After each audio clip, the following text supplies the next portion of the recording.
Aku melawan kalian bertiga, jadi tentu saja aku harus mengambil inisiatif. Han Li membuat gerakan meraih dengan kedua tangan saat dia berbicara, dan bola cahaya segera muncul di masing-masing tangan sebelum berubah menjadi sepasang gunung mini, salah satunya berwarna biru dan yang lainnya berwarna hitam. Han Li kemudian melemparkan gunung-gunung dengan kejam ke udara, dan mereka berubah menjadi sepasang bola cahaya besar di tengah penerbangan saat mereka meluncur langsung ke arah dua pria tua. Pada saat yang sama, gunung mini ketiga muncul di atas mereka di tengah kilatan cahaya spirit shell, melepaskan garis tak terhitung dari pedang tak terlihat Ki yang melonjak ke arah pria tua terakhir. Ekspresi ketiga pria itu berubah drastis setelah melihat ini, dan proyeksi kehuang dan kalajengking raksasa muncul di belakang dua pria tua saat mereka mendorong telapak tangan mereka dengan kejam ke arah pegunungan yang mendekat. Tangan mereka tampak sangat biasa, tetapi pada saat mereka didorong ke depan, sisik biru yang tak terhitung jumlahnya dan busur kilat yang berkedip segera muncul di antara mereka berdua. Adapun dua telapak tangan lainnya, mereka tiba-tiba mengambil rona hitam mengkilap sementara ukurannya membengkak secara drastis, dan cakar hijau tajam yang melepaskan semburan ki hitam busuk tumbuh dari ujung jari mereka. Sementara itu, pria tua ketiga membalik tangan untuk memanggil patung hibrida manusia rubah yang tingginya sekitar setengah kaki sebelum melemparkannya ke atas. Jeritan yang jelas terdengar dari patung itu, dan itu berubah menjadi boneka rubah merah berekor 5 di tengah kilatan cahaya. Rubah merah menyapu ekornya di udara untuk memunculkan penghalang cahaya merah tua yang menutupi seluruh ruang di bawah. Detik berikutnya, keempat telapak tangan menghantam dua bola cahaya yang dibentuk oleh sepasang gunung ekstrem, dan ledakan yang menghancurkan bumi terdengar saat gelombang kejut yang dahsyat melonjak ke seluruh ruang di dekatnya. Kedua bola cahaya itu bergidik saat mereka dipaksa berhenti tiba-tiba sebelum kembali ke bentuk gunung ekstrim mereka. Namun, ekspresi kedua pria tua itu berubah drastis saat mereka dikirim terbang seperti sepasang bola meriam. Pada saat mereka berhasil memantapkan diri beberapa ratus kaki jauhnya, lengan mereka benar-benar berlumuran darah, dan setiap inci kulit di lengan itu telah terkoyak, sementara jari-jari mereka semuanya patah. Pada saat yang sama, garis tak terhitung dari pedang tak terlihat Ki telah menghujani penghalang cahaya merah, dan dalam beberapa saat, serangkaian retakan tipis mulai muncul di permukaan penghalang. Pria tua ketiga cukup kaget melihat ini, dan dia segera menyuntikkan semburan energi ke patung yang dia pegang sebelum buru-buru membuat segel tangan. Lapisan cahaya keemasan melintas di atas boneka rubah merah, dan penghalang cahaya yang dibuatnya juga berwarna keemasan, sementara retakan di permukaannya dengan cepat mulai membaik. Dengan demikian, ia mampu menahan hujan deras pedang Ki ini. Namun, meskipun Han Li menghadapi 3 lawan sendirian, jelas bahwa dia telah menang, dan ini membuat ketiga pria tua itu agak ragu-ragu tentang bagaimana untuk melanjutkan. Mereka bertiga berbincang singkat melalui transmisi suara, lalu perlahan mulai mendekati Han Li lagi, tampaknya bertekad untuk menargetkannya. Han Li mendengus dingin setelah melihat ini, dan dia membuat segel tangan untuk memanggil Provenance Through the Field Projection di tengah kilatan cahaya keemasan. Proyeksi itu kemudian segera menyatu menjadi satu dengan tubuh kera raksasanya, setelah itu 2 lengan tambahan muncul dari tulang rusuknya, dan sepasang kepala tambahan muncul di bahunya. Han Li telah melepaskan 12 transformasi kebangkitan dan seni iblis sejati asalnya sekaligus, dan kekuatan bentuk ini adalah yang kedua setelah fisik nirvana sucinya. Di hadapan 3 lawan Grand Ascension Stage, Han Li tidak berani terlalu berpuas diri. Namun, tepat saat pertempuran akan dilanjutkan, fluktuasi spasial tiba-tiba meletus lebih dari 1000 kaki jauhnya, dan 3 sosok humanoid muncul dalam sekejap. Ketiga pria tua itu segera berhenti saat mereka mengarahkan pandangan mereka ke 3 pendatang baru, seperti yang dilakukan Han Li.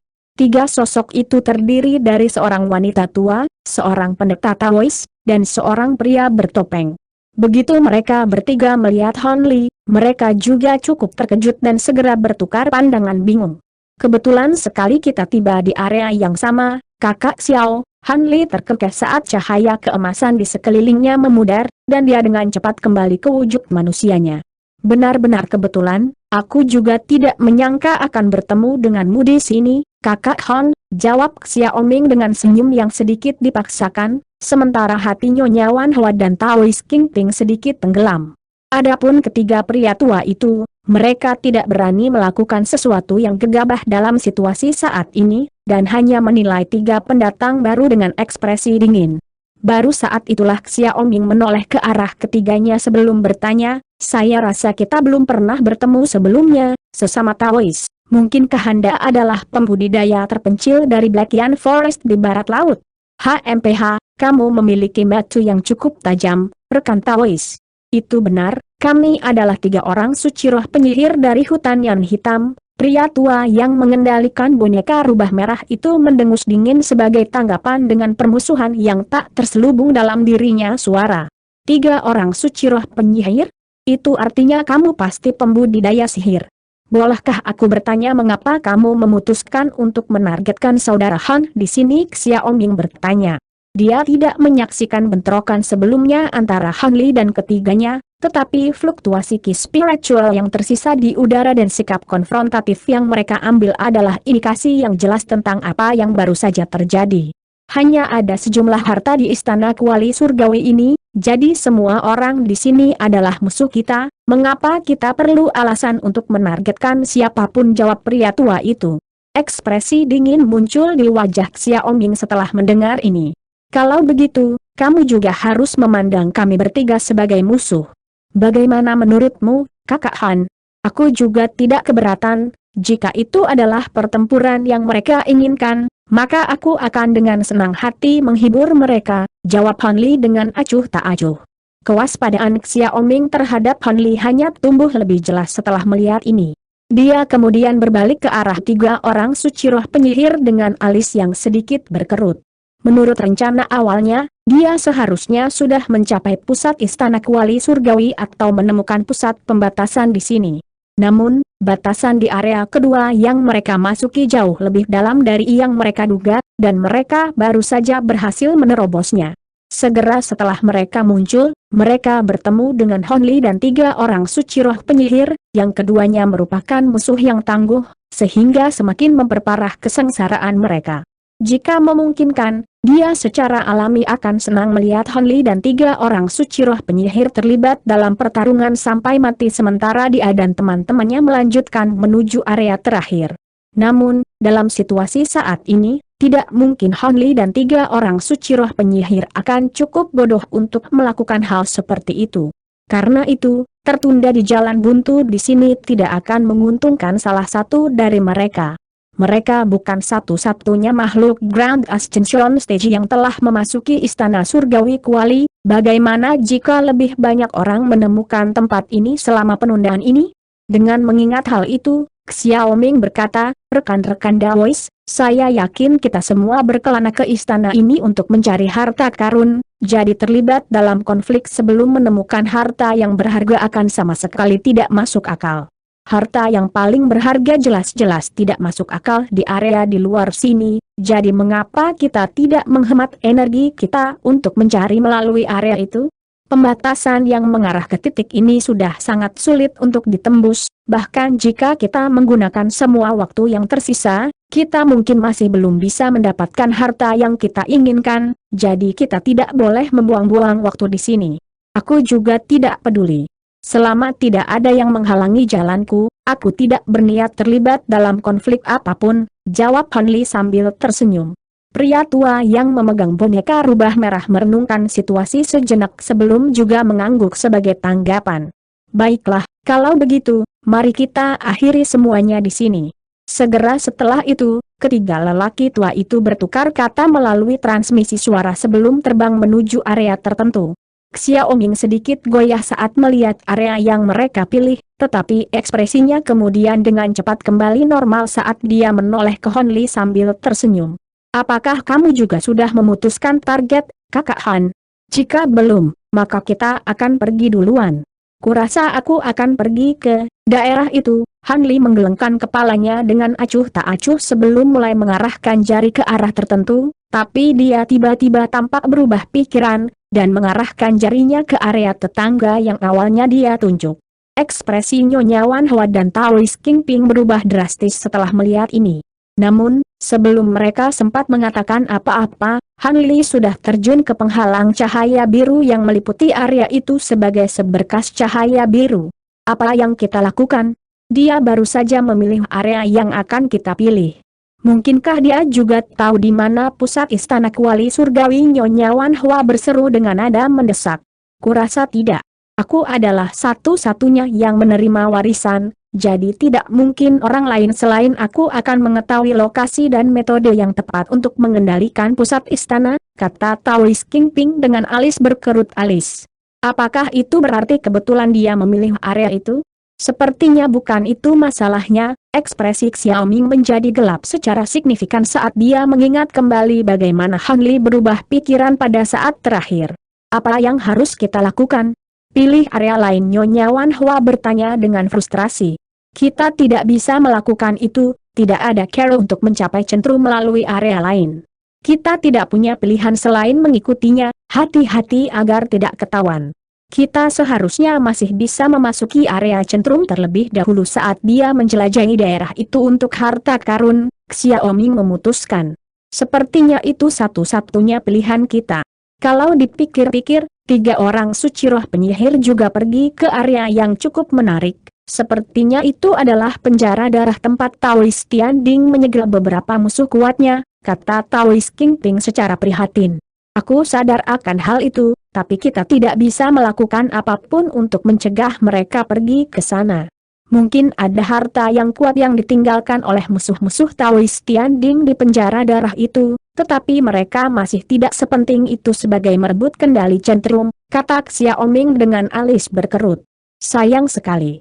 Menurut buku-buku yang saya warisi, musuh yang terperangkap di penjara darah memiliki kekuatan yang sebanding dengan milik Taoist Tianding.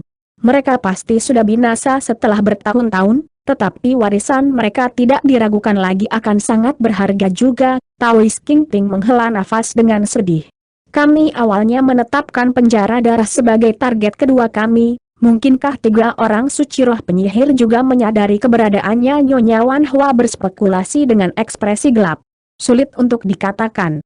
Saya adalah satu-satunya yang menerima warisan Taoist Tianding, tetapi saya tidak dapat menjamin bahwa makhluk kuat lainnya dari generasi yang sama dengan Taoist Tianding tidak meninggalkan petunjuk apapun. Bagaimanapun, penjara darah adalah sesuatu yang pernah terkenal di seluruh benua langit darah, kata Taoist Kingping. Baiklah, kita tidak bisa berbuat apa-apa tentang itu, jadi tidak perlu berspekulasi lebih jauh tentang masalah ini, sudah waktunya kita melanjutkan, kata Xiaoming sambil mengarahkan pandangannya ke area yang baru saja Han Li miliki masuk. Nyonya Wan Hua dan Taoist Kingping secara alami tidak mengajukan keberatan. Dengan demikian, mereka bertiga juga terbang ke area yang terselubung di bawah penghalang cahaya biru, kecuali mereka memilih titik masuk yang cukup jauh dari Han Li. Tempat yang dingin. Han Li melayang di udara di atas dunia glasial yang ditutupi oleh lapisan salju biru dengan ekspresi aneh. Ada aura glasial di seluruh area sekitarnya, dan bahkan ada bagian tertentu dari tubuhnya di mana lapisan es biru telah terakumulasi saat ki glasial telah menembus cahaya spiritual pelindung di sana.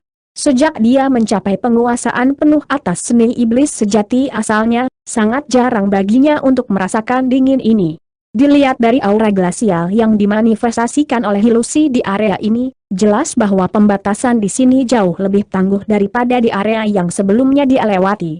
Setelah melayang di udara untuk waktu yang lama, lapisan api perak tiba-tiba muncul di sekujur tubuhnya, dan sensasi dinginnya tulang segera memudar.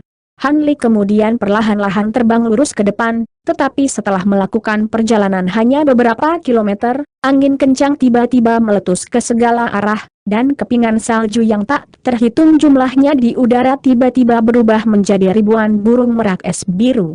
Burung-burung merak melebarkan sayapnya, melepaskan bola cahaya biru yang tak terhitung jumlahnya dalam hiruk-pikuk.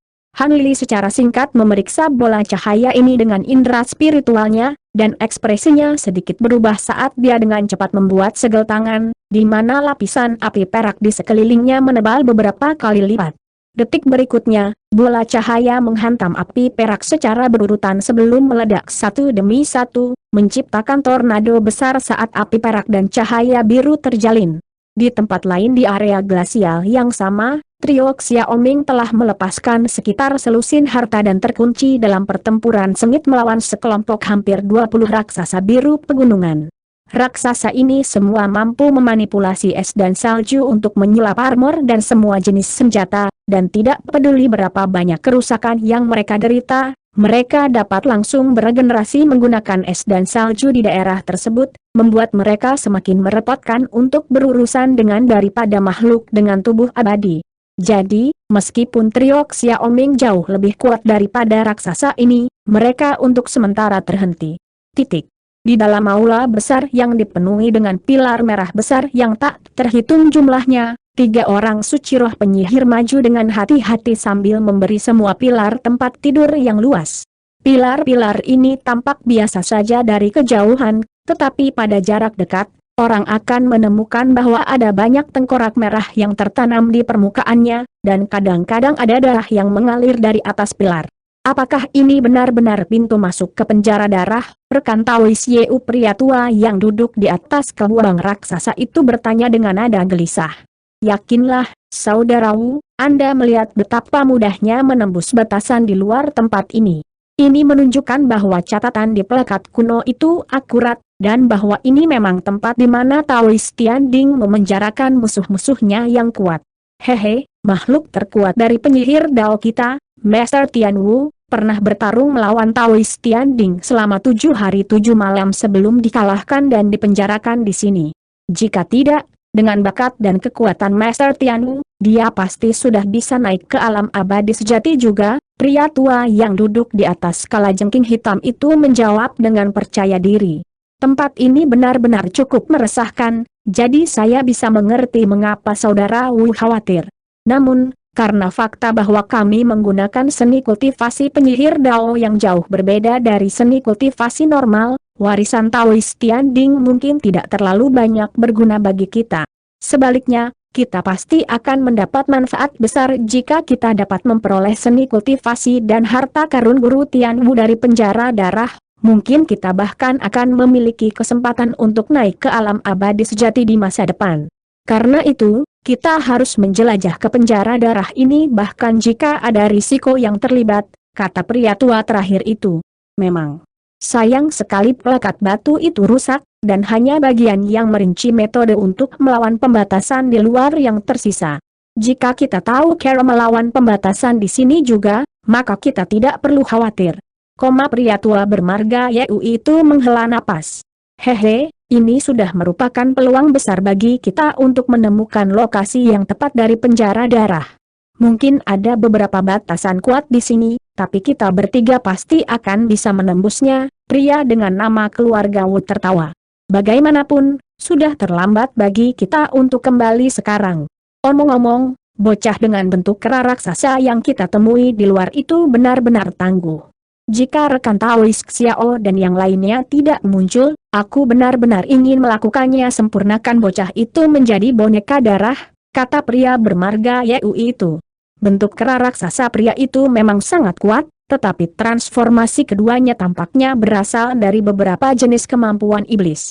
Dengan kekuatannya, bahkan kita bertiga kemungkinan besar tidak akan mampu menjatuhkannya dalam waktu singkat. Kami sengaja memasang tampilan yang tidak ramah agar tidak ada yang mengikuti kami ke penjara darah ini, dan saya yakin rencana kami berhasil. Pria tua dengan nama keluarga Wu itu terkekeh dingin.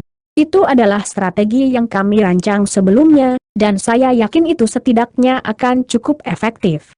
Dari semua orang yang saat ini berada di Istana Kuali Surgawi, hanya trio Xiaoming yang dapat menimbulkan ancaman besar bagi kami. Xiaomo terkenal sebagai iblis gila dari sekte tulang darah, dan dia bukan makhluk Grand Ascension Stage biasa. Selain itu, dia memiliki Nyonya Wan Hua dan Taois Kingping untuk membantunya, jadi peluang kita untuk menang melawan mereka adalah cukup ramping, kata pria tua terakhir. Tidak ada informasi yang dikirimkan kepada kami oleh matu-matu yang kami tinggalkan, Jadi sepertinya Xiaoming dan yang lainnya tidak mengikuti kami, mereka pasti memiliki target lain dalam pikiran. Ini adalah berita bagus bagi kami dapat memfokuskan semua perhatian kita pada penjara darah ini sekarang. Pria dengan nama keluarga Wu tertawa dingin. Tepat ketika teman-temannya akan merespons, 3 kuda raksasa mereka tiba-tiba berhenti tiba-tiba saat mereka melepaskan serangkaian tangisan tajam sambil mengambil sikap waspada. Ekspresi ketiga pria tua itu sedikit berubah setelah melihat ini, dan mereka segera melepaskan serangkaian harta untuk membela diri. Ketiganya kemudian mengarahkan pandangan mereka ke depan dengan ekspresi hati-hati. Apa yang gagal mereka perhatikan adalah bahwa darah yang mengalir di pilar merah tua di aula secara bertahap menjadi semakin kental sementara juga mengambil warna hitam kemerahan.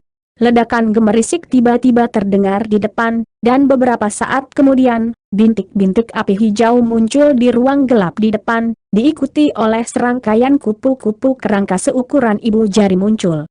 Kupu-kupu ini memiliki nyala api yang membakar seluruh tubuh kerangka mereka, menciptakan pemandangan yang sangat meresahkan untuk dilihat, dan ada lebih dari 10.000 dari mereka secara total. Itu kupu-kupu yang menyerang tulang. Kembali pria dengan nama keluarga Wu segera berseru setelah melihat kupu-kupu ini dengan jelas, dan wajah teman-temannya juga memucat saat melihat ini. Mereka bertiga segera mundur-mundur di atas kuda mereka masing-masing, sementara kawanan kupu-kupu mengikuti dengan diam-diam di belakang mereka. Mereka melarikan diri lebih dari 100 kali kecepatan mereka datang, dan mereka langsung menempuh jarak beberapa ribu kaki. Tiba-tiba, semburan tawa menyeramkan terdengar, dan darah hitam kemerahan yang mengalir di pilar merah berkumpul untuk membentuk serangkaian tengkorak merah. Begitu tengkorak-tengkorak ini muncul, mereka langsung membengkak seukuran roda gerobak sebelum menerkam ke arah 3 pria tua itu untuk menghalangi jalan mundur mereka. Ekspresi pria dengan nama keluarga Wu menjadi sedikit gelap saat melihat ini, tapi dia tetap tenang saat dia berkata, itu adalah roh darah yang dibentuk oleh darah makhluk kuat yang tewas di penjara darah. Saudara Yu, lepaskan penangkal roh itu teknik segera, kita berdua akan menjaga kupu-kupu yang menyerang tulang dan roh darah ini untukmu.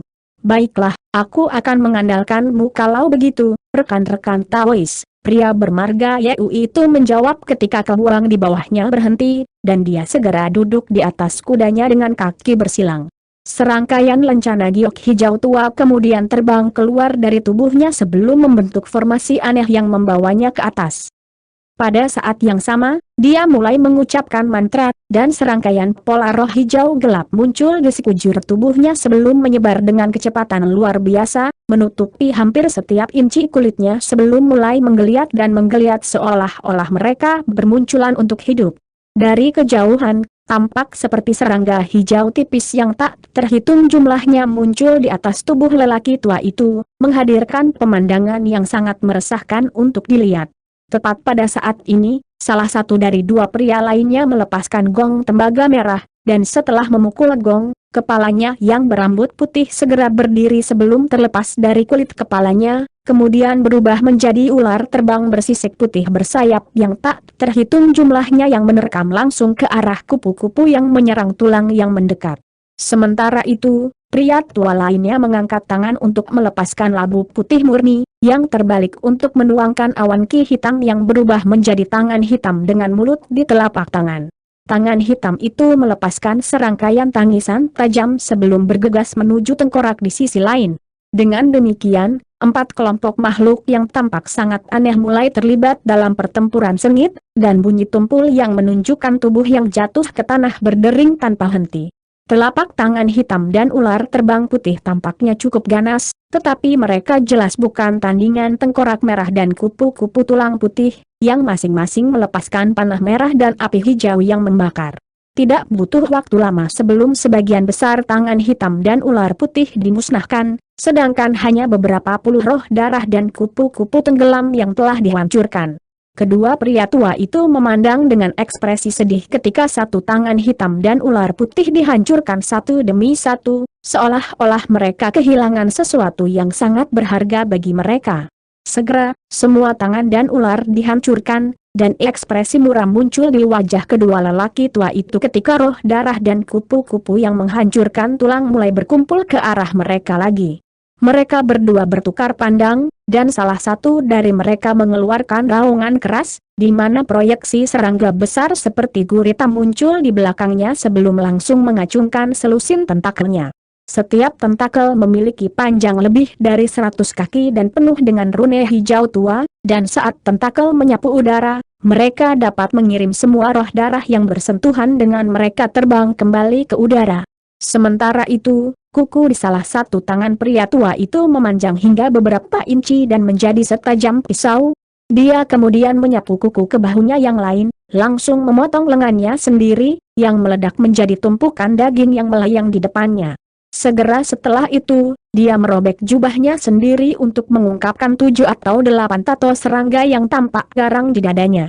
Pria tua itu kemudian melepaskan beberapa jenis teknik rahasia, dan tato muncul dari tubuhnya sebelum berubah menjadi serangga raksasa yang masing-masing berukuran sekitar 100 kaki yang melahap tumpukan darah dan daging di depan mereka. Tatapan dingin melintas di matanya, dan tubuh serangga raksasa itu berputar dan melengkung saat mereka mulai menumbuhkan serangkaian paku perak. Pada saat yang sama, mereka mulai berkilauan dengan cahaya keemasan seolah-olah mereka telah mencapai tubuh Fajra, dan mereka menerkam ke arah kupu-kupu yang menelan tulang di tengah desisan keras. Setiap kali tentakel menyerang, rune di permukaannya akan berkedip tanpa henti, dan guntur keras yang mengancam akan menghancurkan bahkan ruang di sekitar mereka akan berdering satu demi satu. Jelas bahwa kedua kemampuan ini adalah kartu truf dua pria tua itu, dan mereka mampu menjaga roh darah dan kupu-kupu yang menenggelamkan tulang. Sementara itu, pola hijau tua di tubuh pria bermarga Yeu itu menyatu membentuk gambar makhluk iblis berlengan 8. Gambar itu mencakup setiap inci tubuhnya, menghadirkan pemandangan yang sangat meresahkan untuk dilihat, seolah-olah dia mengenakan kulit iblis biru. Tiba-tiba, dia mengeluarkan raungan keras, dan benang hijau yang tak terhitung jumlahnya keluar dari tubuhnya untuk membentuk kepompong raksasa di sekelilingnya. Kepompong itu kemudian mulai berputar dengan kecepatan tinggi, dan serangkaian lolongan hantu terdengar dari dalamnya. Segera setelah itu, formasi di bawah kepompong juga mulai mengeluarkan suara mendengung yang keras sambil melepaskan awan ki iblis hijau tua. Bunyi tumpul terdengar saat kepompong raksasa itu meledak, dan iblis berlengan 8 yang mengancam muncul. Makhluk iblis itu sangat kekar dan mengesankan dengan kulit biru, dan perlahan membuka mata hijaunya yang berkilau. Pada titik ini, dua orang tua lainnya mulai berjuang menghadapi roh darah dan kupu-kupu yang menyerang tulang. Hampir setengah dari antena proyeksi serangga mirip gurita telah direduksi menjadi darah oleh roh darah, sementara sebagian besar serangga emas raksasa telah dilahap oleh kupu-kupu yang menelan tulang. Namun, kedua pria tua itu sangat gembira melihat kemunculan iblis biru berlengan 8, dan mereka segera menarik teknik rahasia mereka sebelum terbang menuju makhluk iblis itu. Dengan demikian, arwah darah dan kupu-kupu yang menghancurkan tulang dapat berkumpul menuju ketiganya dari kedua sisi sebelum benar-benar mengelilingi mereka. Dalam situasi yang mengerikan ini, iblis biru akhirnya beraksi. Itu menyerang dengan 8 tangannya secara bersamaan, mendorong 4 telapak tangan ke setiap sisi.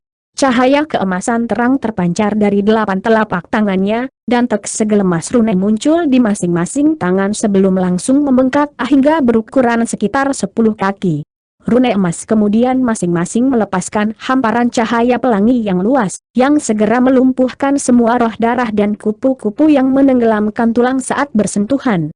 Beberapa saat kemudian, cahaya pelangi menyala, dan roh darah dan kupu-kupu yang menghancurkan tulang semuanya menjadi debu seolah-olah mereka telah menemukan kutukan dari keberadaan mereka. Hanya dalam beberapa tarikan napas, semua roh darah dan kupu-kupu yang menelan tulang benar-benar musnah. Segera setelah itu, aura iblis biru lapis baja 8 meredap bersama dengan cahaya pelangi yang dilepaskannya, dan perlahan-lahan menarik 8 lengannya. Sebuah bunyi gedebuk tiba-tiba terdengar saat kulit iblis biru itu jatuh dari ujung kepala sampai ujung kaki, memperlihatkan pria tua dengan nama keluarga Yeu itu lagi. Namun, wajahnya sangat pucat, dan auranya telah mereda secara signifikan, menunjukkan bahwa dia telah menghabiskan banyak energi. Untung kita bertiga berkumpul. Kalau tidak, kita akan berada dalam masalah besar, kata pria bermarga Yu dengan sedikit ketakutan di matanya. Memang, kami sudah tahu bahwa pembatasan yang mengarah ke penjara darah akan sangat sulit untuk dihadapi, tetapi saya tidak berpikir bahwa kami akan menemukan makhluk yang menakutkan seperti roh darah dan kupu-kupu yang menyerang tulang. Jika salah satu dari kami datang ke sini sendirian, maka kita akan berada dalam bahaya besar. Pria tua dengan nama keluarga Wu itu setuju. Melihat dua jenis makhluk telah muncul, kita seharusnya cukup dekat dengan pintu masuk penjara darah yang sebenarnya, jadi ini adalah kabar baik, kata pria tua terakhir sambil tersenyum. Saya tentu berharap begitu. Mari kita lanjutkan, jawab pria bermarga Wu itu dengan anggukan. Dengan demikian, mereka bertiga mulai maju lagi. Beberapa hari kemudian, kera emas raksasa dengan 3 kepala dan 6 lengan memegang pedang emas besar di masing-masing tangan saat terlibat dalam pertempuran sengit melawan 2 Wirmes biru. Kera raksasa tingginya lebih dari 1000 kaki, sedangkan es Wirmes panjangnya sekitar 5000 hingga 6000 kaki. Tubuh mereka ditutupi oleh sisik biru tembus pandang, dan mereka membayangkan badai salju yang dahsyat sambil melepaskan semburan ki glasial yang mengancam akan membekukan seluruh ruang padat ini. Kera besar itu benar-benar tidak terpengaruh oleh kondisi glasial, tapi jelas agak waspada terhadap cakar besar 2 Wirmes. Setelah beberapa pertukaran lagi, kera raksasa itu tiba-tiba mengeluarkan raungan yang menggelegar sebelum menggabungkan 6 bilah emasnya yang besar menjadi satu bilah besar yang panjangnya lebih dari 10.000 kaki, lalu mengiris 2 Wirmes menjadi 2 dengan rapi di tengahnya. Namun, 4 sisa dari 2 Wirmes kemudian berubah menjadi 4 Wirmes yang lebih pendek sebelum menerkam ke arah Honli lagi. Tepat pada saat ini, bilah emas raksasa berubah menjadi lautan cahaya keemasan atas perintah kera raksasa, lalu menyapu ke 4 Wirmes sebelum mengirisnya menjadi beberapa puluh bagian. Cahaya biru memancar dari sisa-sisa es, dan mereka akan berubah menjadi lusinan es yang lebih pendek. Namun, sebelum mereka dapat menyelesaikan transformasi mereka, satu gelombang cahaya keemasan melonjak ke arah mereka demi satu, mengirisnya menjadi ribuan keping, dan mereka akhirnya benar-benar hancur menjadi bintik cahaya biru. Baru kemudian kera besar itu menarik cahaya keemasannya, lalu dengan cepat kembali ke bentuk manusianya. Pembatasan di sini benar-benar cukup merepotkan, itu mampu memanifestasikan makhluk atribut es yang dekat dengan kekuatan yang jauh mendekati makhluk tahap kenaikan besar. Namun, perhitunganku memberitahuku bahwa pintu keluar seharusnya ada di depan, gumam Honli pada dirinya sendiri saat ia terbang maju melalui badai salju sebagai seberkas cahaya keemasan. Semua ini hanya mungkin karena dia adalah master formasi dan memiliki indera spiritual yang sangat kuat. Kalau tidak, seorang pembudidaya normal sudah benar-benar tersesat di sini. Sekitar 1 jam kemudian, seberkas cahaya keemasan muncul di depan platform batu yang diselimuti di bawah penghalang cahaya keemasan setelah membunuh beberapa binatang es yang lebih kuat. Ada formasi teleportasi kecil di peron, dan senyum muncul di wajah Honli saat melihat ini. Namun, senyumnya sedikit memudar saat dia menyapu indera spiritualnya ke arah penghalang cahaya keemasan. Ini adalah penghalang cahaya astral 5 elemen, aku tidak akan bisa menembusnya dalam waktu singkat melalui care konvensional. Jadi, sepertinya aku harus mengeluarkan lebih banyak energi daripada yang diantisipasi. Honli dengan cepat mengambil keputusan sebelum membuat gerakan meraih, dan pedang panjang hijau tua muncul di genggamannya di tengah kilatan lampu hijau. Begitu pedang itu muncul, ki asal dunia di daerah terdekat segera mulai sedikit bergetar. Honli mencengkeram pedang dan mengambil napas dalam-dalam saat cahaya keemasan keunguan terang meletus dari tubuhnya, sementara Provenance Through the Field Projection muncul di belakangnya. Dia kemudian dengan lembut menebaskan pedang panjang ke arah penghalang cahaya keemasan di bawah. Seluruh ruang tampak sedikit redup, dan kepingan salju yang tak terhitung jumlahnya tiba-tiba ditarik ke arah pedang tebasan roh surgawi yang mendalam seolah-olah melalui corong raksasa, lalu menghilang ke dalam pedang sebagai ki asal dunia. Sederet rune perak segera muncul di permukaan pedang, dan seberkas pedang hijau tua ki menyapu sebelum menyerang penghalang cahaya keemasan. Pedang ki mulai bersinar dengan cahaya yang menyilaukan, hampir seolah-olah matahari hijau telah muncul untuk membanjiri seluruh penghalang cahaya. Suara dengungan keras terdengar dari permukaan penghalang cahaya, dan rune 5 warna yang tak terhitung jumlahnya muncul, hanya untuk dilebur di dalam matahari hijau. Akhirnya, bunyi gedebuk tumpul terdengar, dan seluruh penghalang cahaya benar-benar diberantas. Wajah Hon Li sedikit pucat saat dia menarik pedang panjang hijau, lalu terbang ke formasi teleportasi di platform batu. Dia kemudian mengarahkan jarinya ke tepi formasi, mengeluarkan segel mantra putih, yang menghilang ke udara tipis dalam sekejap. Semburan tumpul gemuruh tumpul terdengar dari seluruh formasi, dan Hon Li menghilang di tengah kilatan cahaya putih. Detik berikutnya, Hon Li muncul kembali dalam ruang abu-abu keruh, dan ada plakat batu pegunungan yang membentang ke langit yang terletak di depan. Plakat batu itu begitu besar sehingga tidak ada ujungnya yang terlihat dari bawah, dan seluruhnya berwarna merah terang dengan rune perak tebal yang tak terhitung terukir di permukaannya, menghadirkan pemandangan yang sangat misterius untuk dilihat. Han Li melihat plakat batu, lalu memeriksa ruang abu-abu keruh di sekitarnya, dan sedikit kebingungan muncul di matanya.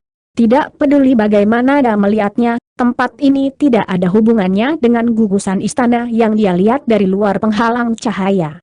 Sepertinya dia telah diteleportasi ke tempat yang tidak dikenal dari pembatasan di area terakhir.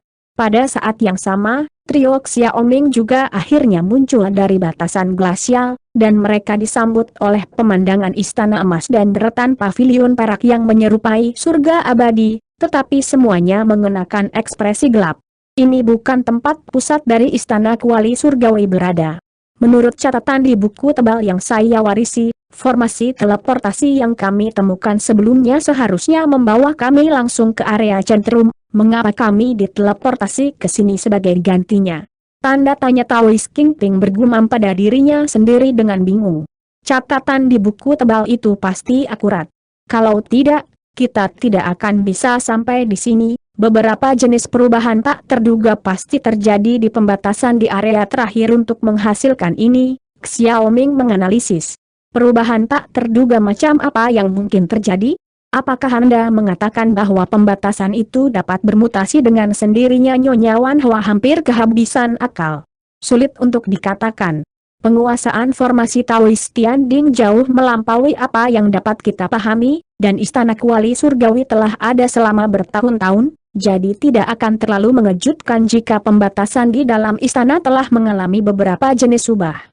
Karena itu, pembatasan di semua area lain tetap tidak berubah, namun yang ini telah diubah, itu terlalu mencurigakan untuk menjadi kebetulan. Saya pikir ini adalah hasil dari seseorang yang merusak batasan di area itu, Xiaomin berspekulasi. Bagaimana mungkin?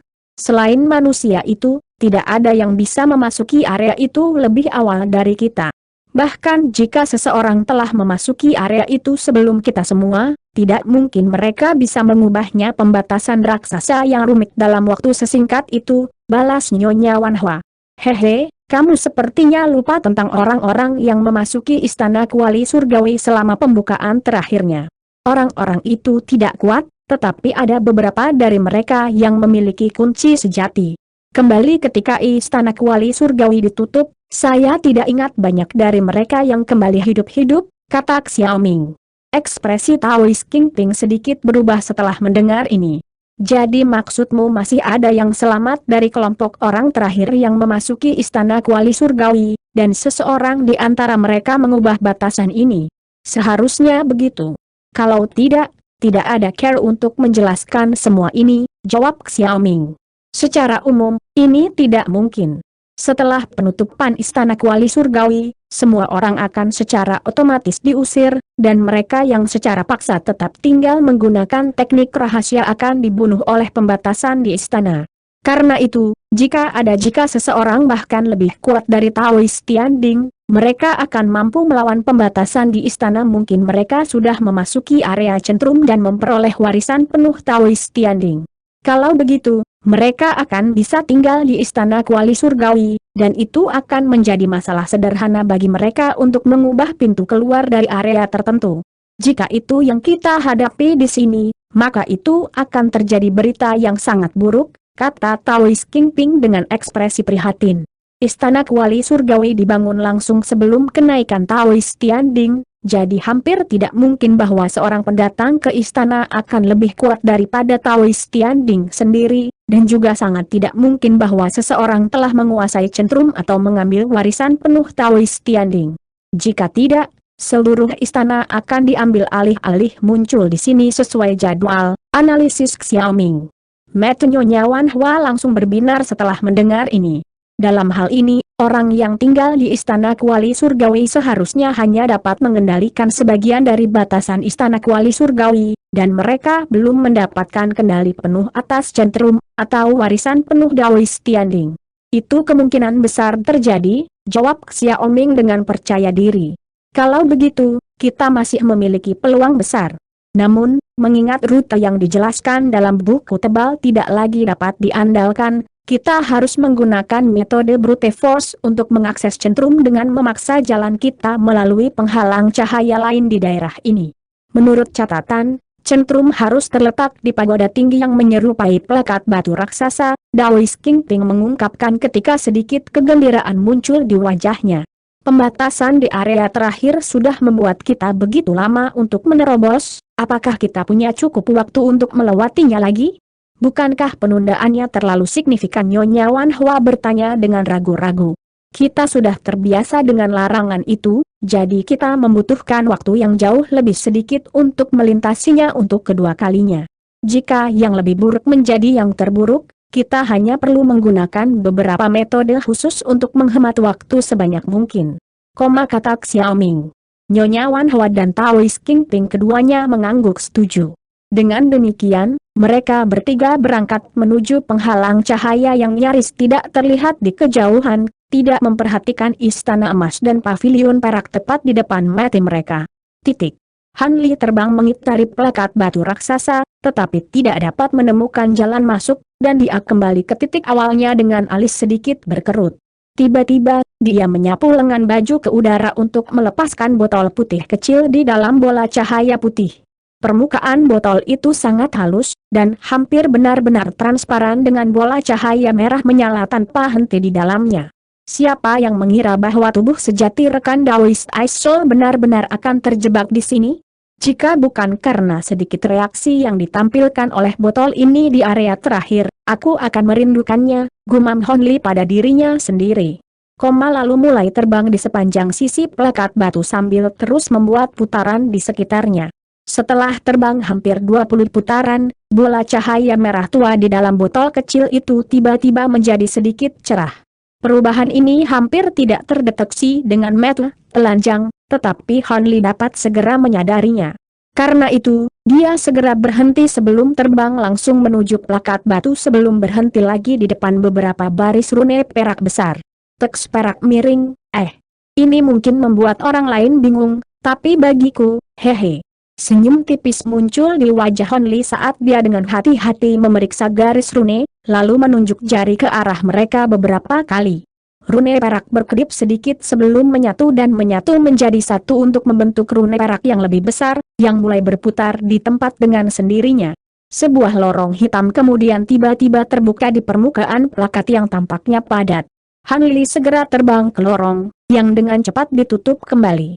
Setelah mendarat di sepetak tanah halus, Han Li membuat gerakan meraih sebelum melemparkan bola cahaya putih ke udara, langsung menerangi lorong gelap sehingga seterang siang hari.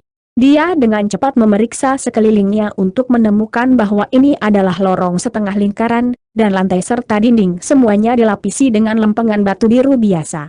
Namun, ada beberapa pola roh merah terang yang tidak dapat diidentifikasi yang terukir di permukaan bahan ini, dan pola itu mengeluarkan bau darah yang samar. Han Li menarik pandangannya sebelum melepaskan indera spiritualnya yang luar biasa, dan setelah beberapa saat, dia menghela nafas dengan sedikit pasrah. Seperti yang diharapkan, indera spiritual secara signifikan lebih terbatas di sini daripada di luar, dan pembatasan penerbangan di lorong ini sangat kuat sehingga bahkan dia hanya bisa melayang sedikit di atas tanah. Selain itu, jumlah pengeluaran kekuatan sihir yang dibutuhkan untuk mempertahankan penerbangan juga jauh melebihi batasan penerbangan normal. Seperti yang diharapkan dari seseorang yang telah berhasil naik, Batasan yang ditinggalkan oleh Taois Tianding benar-benar luar biasa. Setelah beberapa saat merenung, Han Li melangkah maju dan mulai berlari dengan kecepatan penuh. Dengan tubuh fisiknya yang sangat kuat, kecepatan larinya tidak lebih lambat dari kecepatan terbang rata-rata pembudidaya Grand Ascension. Tidak ada bahaya langsung di sini, jadi tentu saja dia tidak perlu mempertahankan penerbangan. Namun, setelah hanya maju untuk jarak pendek, lorong itu mulai berangsur-angsur miring ke atas. Beberapa saat kemudian, Han Li sudah berada lebih dari 1000 kaki lebih tinggi dari titik awalnya. Tiba-tiba, cahaya terang muncul di depan, menunjukkan adanya jalan keluar. Mata Han Li sedikit menyipit, dan dia tidak berhenti sejenak saat dia melanjutkan. Namun, begitu dia muncul ke aula raksasa di luar lorong, dia terpaku di tempat oleh apa yang dia lihat.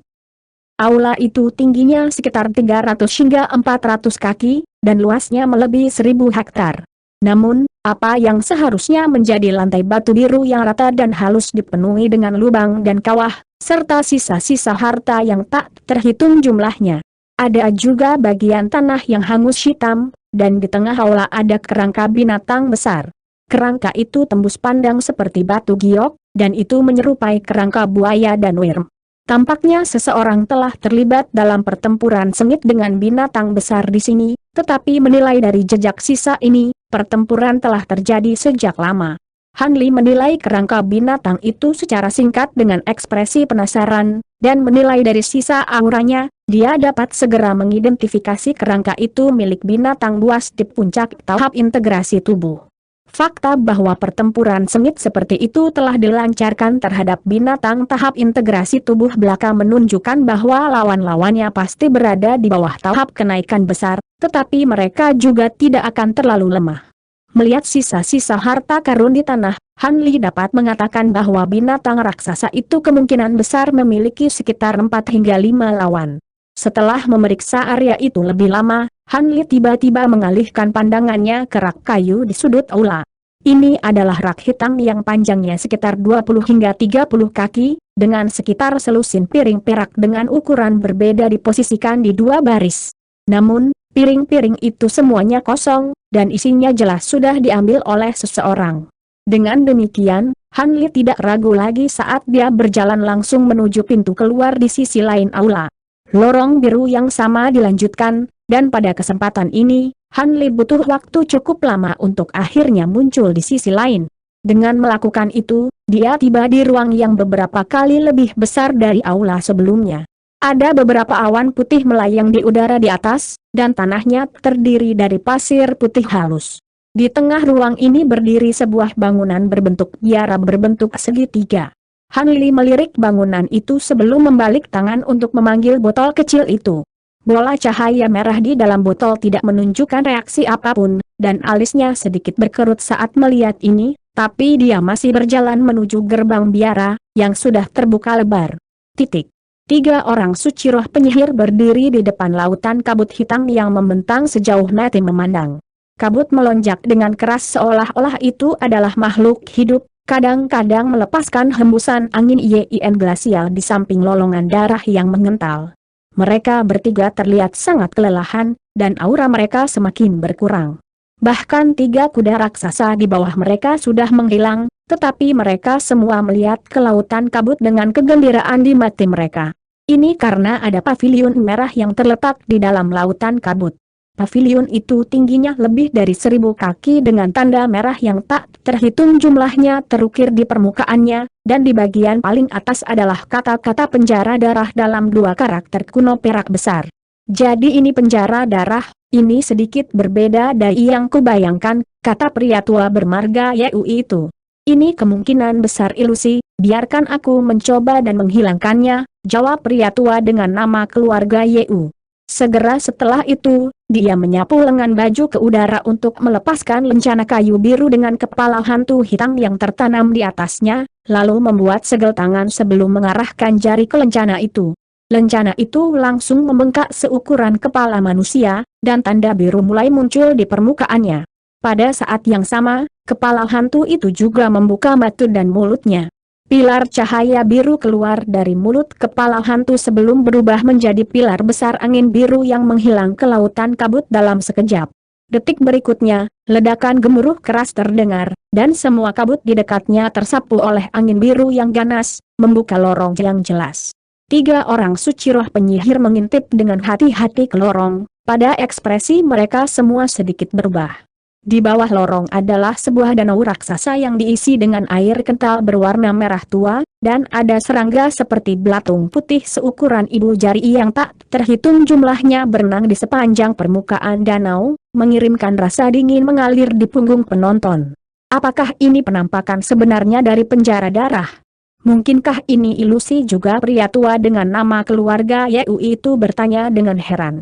Tidak ada ilusi yang bisa bertahan di hadapan Azure Astral Wind saya, jawab pria dengan nama keluarga Wu sebelum membuka mulutnya untuk melepaskan beberapa bola energi ke dalam lencana kayu biru.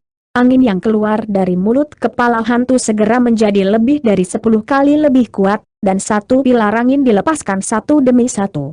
Beberapa saat kemudian, sebagian besar lautan kabut telah dihilangkan, sehingga mengungkapkan sebagian besar danau merah. Ketiga pria tua itu mengarahkan pandangan mereka ke bawah, di mana tatapan gembira muncul di mata mereka. Selain belatung yang tak terhitung jumlahnya di permukaan danau, sekitar selusin kandang logam hitam dengan ukuran berbeda juga telah terungkap. Yang terkecil dari kandang ini tingginya hanya sekitar 10 kaki, sedangkan yang terbesar berukuran lebih dari 10.000 kaki.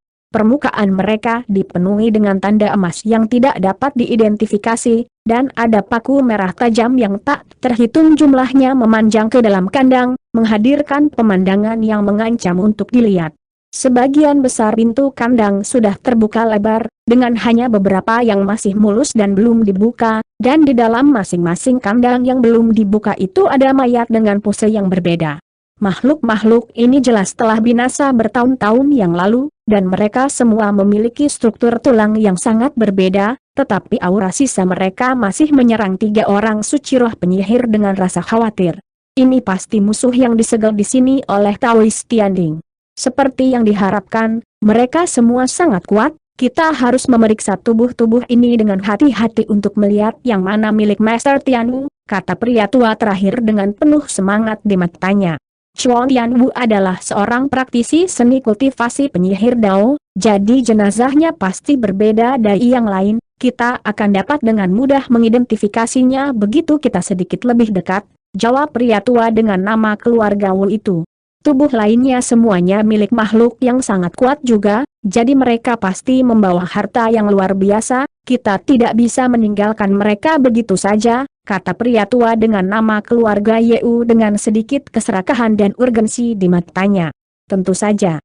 Namun, tujuan utama kami adalah Master Tianwu, jadi mari kita dapatkan warisannya terlebih dahulu sebelum kita memikirkan hal lain, pria tua dengan nama keluarga Wu itu memutuskan. 2 lelaki tua lainnya merasa ini adalah saran yang masuk akal, dan mereka masing-masing melepaskan beberapa harta pelindung sebelum terbang langsung menuju sangkar logam hitam yang paling dekat dengan mereka. Danau merah ini sangat meresahkan, jadi mereka bertiga secara alami tidak berani mengambil risiko. Banyak kejutan dan kegembiraan mereka, danau tetap benar-benar tenang dan tenang bahkan ketika mereka mencapai kandang logam. Tubuh di dalam sangkar itu jauh lebih mungil daripada orang normal, dan setelah memeriksanya dengan hati-hati dengan indera spiritual mereka, mereka semua menggelengkan kepala sebelum terbang menuju sangkar logam lain. Mayat kedua juga bukan yang mereka cari, dan sebelum mereka menyadarinya, mereka telah mencapai pusat seluruh danau, tiba di kandang logam keempat. Berbeda dengan 3 kandang sebelumnya, sangkar logam ini adalah salah satu yang terbesar di seluruh danau, dengan ketinggian 5.000 hingga 6.000 kaki. Selain paku tajam yang memanjang ke dalam, ada juga rantai merah yang sangat panjang yang diikat berkali-kali di sekitar tubuh di dalamnya. Rantai itu sendiri dalam kondisi yang agak buruk, tidak hanya permukaannya yang penuh dengan karat, bahkan ada beberapa retakan yang terlihat, dan tampaknya tubuh itu telah berjuang keras untuk beberapa waktu sebelum meninggal. Mayat di dalam sangkar itu milik makhluk hibrida kuda manusia, dan setiap tulangnya berwarna hijau tembus cahaya dengan jejak samar cahaya keemasan mengalir melaluinya. Tubuh bagian atas makhluk ini benar-benar identik dengan manusia normal kecuali sangat besar, sementara tubuh bagian bawahnya hampir 1000 kaki panjangnya, dan 4 kuku raksasa dari mayat itu adalah satu-satunya bagian di mana beberapa bulu perak tersisa. Titik. Tidak salah lagi, ini adalah tubuh senior Tian Wu. Pria tua dengan nama keluarga Yeu segera menyimpulkan setelah merasakan aura menakutkan yang memancar dari tubuh. Ini memang aura penyihir Dao. Seperti yang diharapkan dari Master Tian Wu untuk mempertahankan aura yang begitu kuat selama bertahun-tahun setelah kematiannya, pria tua terakhir juga menimpali dengan bersemangat. Sebaliknya, pria tua dengan nama keluarga Wu itu menatap dengan alis yang sedikit berkerut. Di mana warisan Chuan Tian Wu? Kata-katanya bertindak sebagai pengingat bagi kedua temannya, dan baru pada saat itulah mereka menemukan bahwa sepertinya tidak ada apapun di dalam kandang selain mayat raksasa itu. Tiba-tiba, salah satu mata pria tua itu menyala, dan dia tiba-tiba menunjuk ke bagian tertentu dari tubuh raksasa itu. Apa itu? Dua lainnya buru-buru mengarahkan perhatian mereka ke tempat yang sama, di mana mereka menemukan bahwa ada bayangan hitam yang tertanam di salah satu tulang rusuk besar mayat itu. Setelah diperiksa lebih dekat, ini sepertinya slip batu giok hitam. Ini pasti sisa-sisa Master Tian Wu, jadi mari kita buka kandang ini dulu, saran pria tua dengan nama keluarga Yeu. Kedua temannya secara alami tidak keberatan, dan dengan demikian, harta yang mereka panggil dikirim terbang langsung ke kandang logam dengan kekuatan yang luar biasa. Ledakan bergema terdengar, dan cahaya keemasan yang gemilang meletus dari sangkar logam, sementara sangkar itu sendiri hanya bergetar sedikit sebelum cahaya memudar, dan semuanya kembali normal. Pria tua dengan nama keluarga Wu memfokuskan pandangannya ke kandang, di mana ekspresinya segera menjadi sedikit gelap. Tidak ada satupun jejak yang tertinggal di permukaan kandang. Biarkan aku pergi lagi, kata pria tua dengan nama keluarga Yeu saat tatapan tajam muncul di matanya, dan dia membuat gerakan meraih untuk memanggil pedang crimson pendek dengan gambar serangga roh yang tak terhitung jumlahnya terukir di permukaannya. Ada juga kristal putih seukuran ibu jari yang tertanam di gagang pedang, dan dia mencengkeram pedang itu sebelum tiba-tiba memotong beberapa jari dari tangannya yang lain. Dia kemudian mulai melantunkan sesuatu sambil menunjuk ke arah ruang tertentu, dan jari-jari yang terputus segera hancur menjadi semburan kabut darah yang mengalir ke pedang pendek. Pedang pendek mulai mengeluarkan suara mendengung, sementara gambar serangga mulai berkeliaran di atas bilah pedang seolah-olah mereka hidup kembali. Pria tua dengan nama keluarga Yeu itu mengayunkan tangannya ke udara, dan pedang pendek itu segera meluncur ke arah sangkar logam sebagai seberkas cahaya merah. Begitu seberkas cahaya merah menghantam sangkar, busur petir emas yang tak terhitung jumlahnya meletus di tengah guntur yang keras. Cahaya crimson segera ditolak, lalu kembali ke tangan pria tua itu sebagai pedang pendek lagi.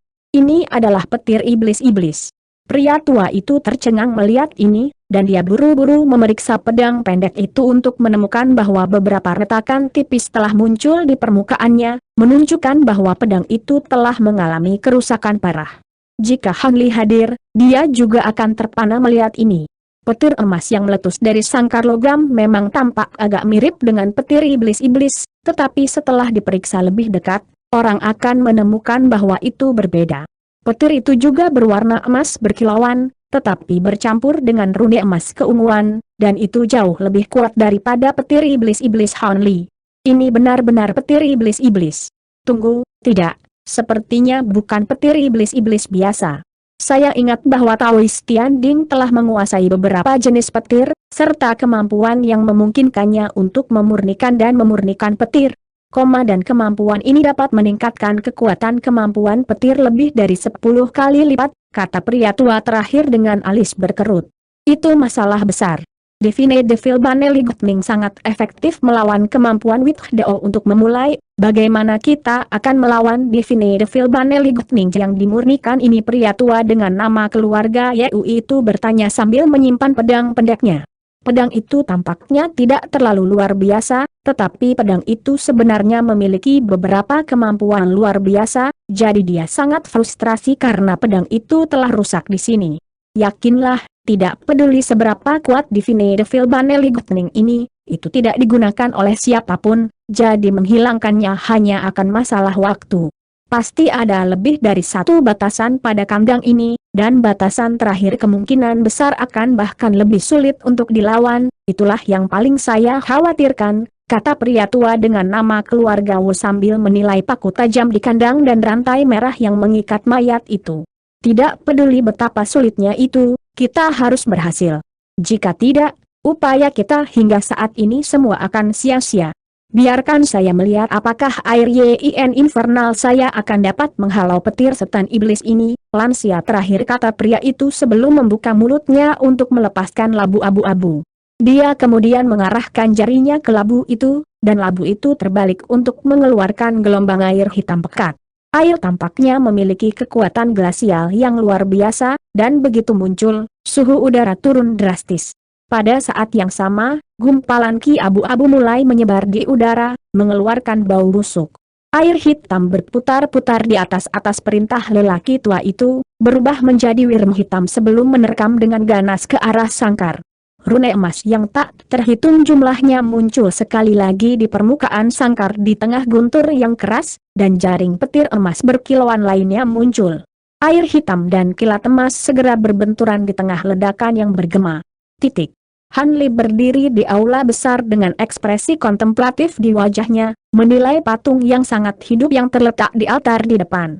Patung itu berukuran kira-kira sama dengan orang yang sebenarnya, dan itu menggambarkan seorang pendekar Tao setengah baya dalam satu set jubah Taois putih dengan pedang panjang merah tersampir secara diagonal di punggungnya. Tatapan patung itu diarahkan secara diagonal ke depan, dan itu menunjukkan ekspresi acuh tak acuh.